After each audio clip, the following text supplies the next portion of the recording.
जय हिंद दोस्तों, Jharkhand exams YouTube channel में आप सभी का स्वागत है। आज हम लोग देखेंगे दोस्तों पादपों की आकारिकी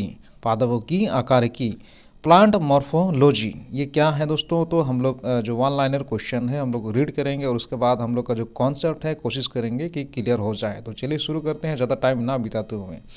देखिए, पहला क्वेश्चन दिया हुआ है कि पादपों में किस संरचना के द्वारा जल ऊपर चढ़ता है। तो पानी में जो पानी होती है दोस्तों, पानी वो पेड़ पौधों में किस तरह से ऊपर जाती है, तो वो किसके द्वारा होता है, जाइलम के द्वारा होता है। ठीक है। एक बीज किसके अभाव में अंकुरित हो सकता है, एक बीज है किसके अभाव में अंकुरित हो सकता है, पर्याप्त प्रकाश के अभाव में ये अंकुरित हो सकता है। प्रकाश संश्लेषण की दर किस प्रकाश में अधिक होती है, तो लाल रंग में प्रकाश संश्लेषण की जो दर होती है दोस्तों उसमें ज़्यादा होती है। अब चलिए आगे देखें क्वेश्चंस। जीवाणु द्वारा नाइट्रेट को वायुमंडलीय नाइट्रोजन में परिवर्तन करने की जो प्रक्रिया होती है वो क्या कहलाती है, तो विनाइट्रीकरण कहलाती है दोस्तों। जीवाणु द्वारा नाइट्रेट को वायुमंडलीय नाइट्रोजन में परिवर्तन करने की जो प्रक्रिया होती है वो क्या कहलाती है, विनाइट्रीकरण। अगला देखें किस क्रिया के दौरान सौर ऊर्जा रासायनिक ऊर्जा में परिवर्तित हो जाती है, तो सौर ऊर्जा किस में परिवर्तित हो जाती है, प्रकाश संश्लेषण में। ठीक है। किस क्रिया के दौरान सौर ऊर्जा होती है, जो सूरज से निकलने वाली जो ऊर्जा होती है दोस्तों रासायनिक ऊर्जा में कन्वर्ट हो जाता है, प्रकाश संश्लेषण। और ये प्रकाश संश्लेषण की क्रिया किस में होती है, पेड़ पौधों द्वारा होती है दोस्तों। तो वृद्धिरोधक के रूप में कार्य करते हैं। क्या है जो वृद्धिरोधक के रूप में कार्य करते हैं, तो एब्सिसिक अम्ल व इथाइलिन। आगे देखिए, पुष्पित पौधों के बीज किसके बने होते हैं, पुष्पित पौधों के बीज किसके बने होते हैं, भ्रूण, खाद्य संग्रह तथा आवरण। अगला सवाल, प्रकाश संश्लेषण पादप की किस कोशिका का होता है, प्रकाश संश्लेषण पादप की किस कोशिका का होता है, क्लोरोप्लास्ट में होता है दोस्तों। यदि हम केंचुए अथवा जौक पर नमक छिड़कते हैं तो वह क्यों मर जाते हैं, तो परासरण प्रघात के कारण मर जाते हैं। कौन सी फसल मिट्टी को अतिरिक्त नाइट्रोजन प्रदान करती है, कौन सी फसल मिट्टी को अतिरिक्त यानी एक्स्ट्रा नाइट्रोजन प्रदान करती है, तो आंसर होगा मटर। कौन सा तत्व पौधे के विकास में आवश्यक नहीं है, तो सोडियम है दोस्तों इसका आंसर। कौन सा तत्व है जो पौधे के विकास में आवश्यक नहीं है। वर्मी कंपोस्ट क्या है, तो वर्मी कंपोस्ट कार्बनिक जैव उर्वरक है दोस्तों।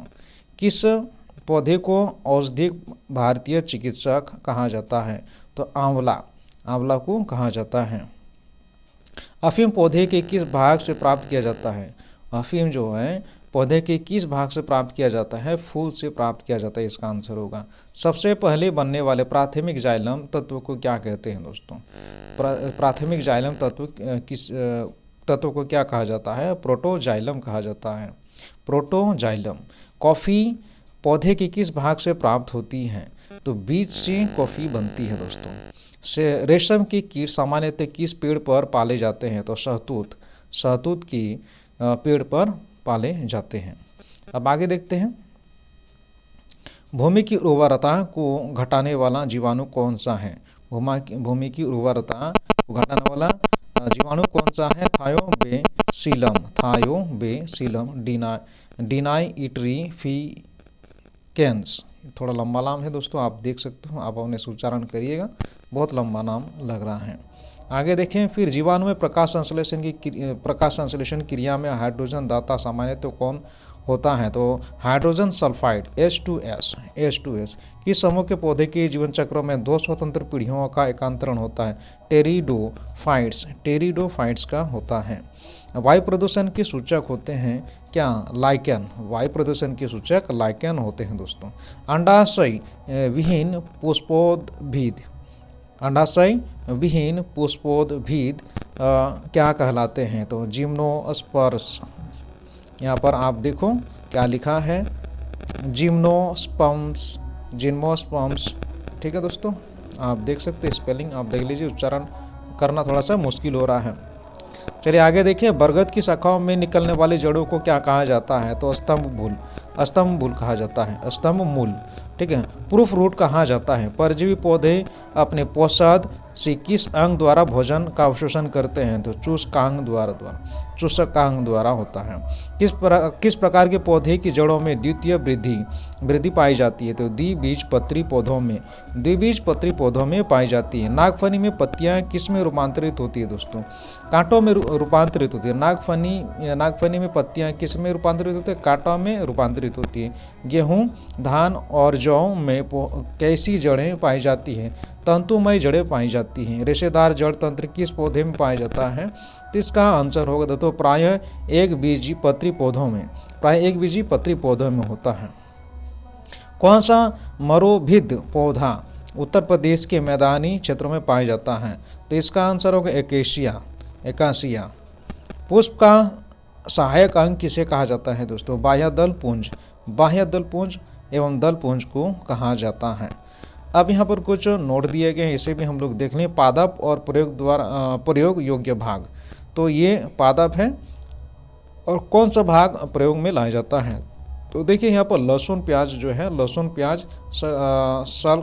सलकंद प्रयोग किया जाता है। हल्दी अदरक प्रकंद। ठीक है। अरबी जिमीकंद घन कंद। आलू है क्या है? कंद स्तंभ कंद। प्रयोग योग्य भाग। ठीक है। तो अब इसके बाद आगे देखें और क्या दी गई है। तो यहाँ पर देखो हार्मोन्स विकार से भिन्न है क्योंकि हार्मोन्स उपापचय क्रियाओं में पूर्णतः प्रयुक्त होते हैं। जीवाणु में प्रकाश संश्लेषण उच्च पादपों से भिन्न होता है क्योंकि इसमें O2 का निष्कासन नहीं होता, यानी ऑक्सीजन का निष्कासन नहीं होता है। दोस्तों प्याज किसका परिवर्धित रूप है? तने का परिवर्धित रूप है। दोस्तों नीचे एक लाइन दी गई, इसे भी हम लोग नोट कर लेते हैं। नोट ही कह सकते हैं, आप इस नोट को ध्यान दें। प्रकाश संश्लेषण की प्रक्रिया केवल दृश्य प्रकाश में होती है। तो ये हम लोग जानते हैं, छोटे क्लास में ही पढ़े। प्रकाश संश्लेषण कब होता है पेड़ पौधों में? जब प्रकाश होती है, यानी सूर्य की उपस्थिति होती है। तो सूर्य की उपस्थिति में ही पेड़ पौधे प्रकाश संश्लेषण की क्रिया करते हैं। तो आई होप दोस्तों आपको ये वीडियो अच्छा लगा होगा। मिलते हैं हम लोग नेक्स्ट वीडियो में। धन्यवाद।